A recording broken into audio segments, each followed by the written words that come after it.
নাই। সকালের সময় স্যার আসবে, তখন ছুটি করে নিয়ে যাবেন। ঠিক আছে সিস্টার, এখন কিছু খেতে পারবে? হ্যাঁ, খেতে পারবে।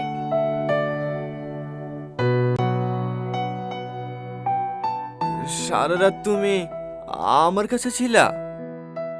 না, বুঝছিল। লাও খেয়ে লাও।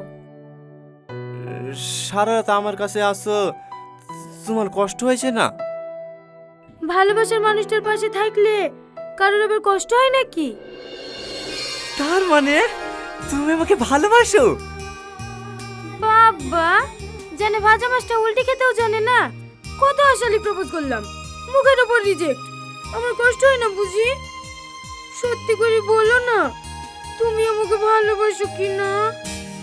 অবশ্যই ভালোবাসি। তুমি তো আমাকে বার্তা দাও না, তোমার জন্য আমি সব কিছু করতে পারি। সত্যি? হ্যাঁ সত্যি।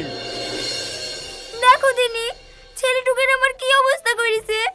মানুষ ভালো হয়ে গেলে ভালো থাকতে দেবে নাকি?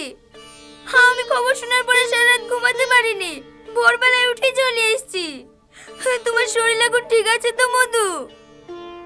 হ্যাঁ ঠিক আছে, কিন্তু কে আপনি? আমাকে চিনতে পারছো না? আমি তোমার চাচি। মাথাটা লেগেছে নাকি মধু? মনে পড়ছে না? গত পরশুদিন 2 লাখ টাকা দিয়ে আমার মেয়ের বিয়ে দিয়ে দিলি। আপনি করে চিন্তা করেন না চাচি, বিভাঙ্গের সাথে কি হয়েছে, সব থেকে ভালো জায়গায় বোনের বিয়ে দেবো। রাকেশ,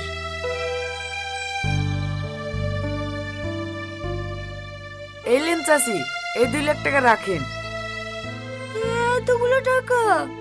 রাখেন রাখেন, আমরা ছেলে দেখছি, আপনারাও দেখেন, যত তাড়াতাড়ি হয় বোনের বিটা দিয়ে দেবো।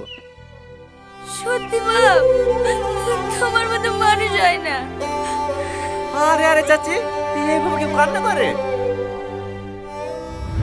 তার মানে এইসব নিশ্চয়ই ওই ছেলেটার কাজ। কি হলো মধু, কি ভাবছো? কিছু না চাচি, বুড়ি এখন ভালো আছে তো? হ্যাঁ মধু, খুব ভালো আছে। তোমার কথা শুনে ও বেরিয়েছে। শ্বশুর বাড়ি অনেক দূর তো, তাই একটু বেলাই হবে পৌঁছাতে। এখন শরীর কেমন আছে দাদা? কি হলো দাদা, কি ভাবছেন? কিছু না, ভালো আছি।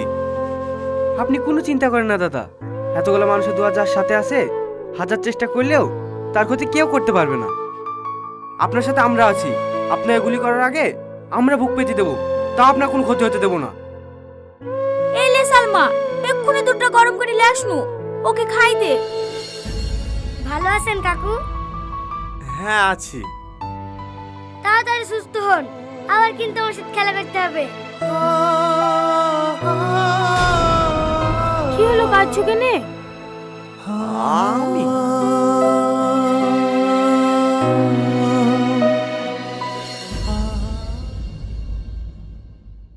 মেয়ের গার্জেন কে আছে? আমি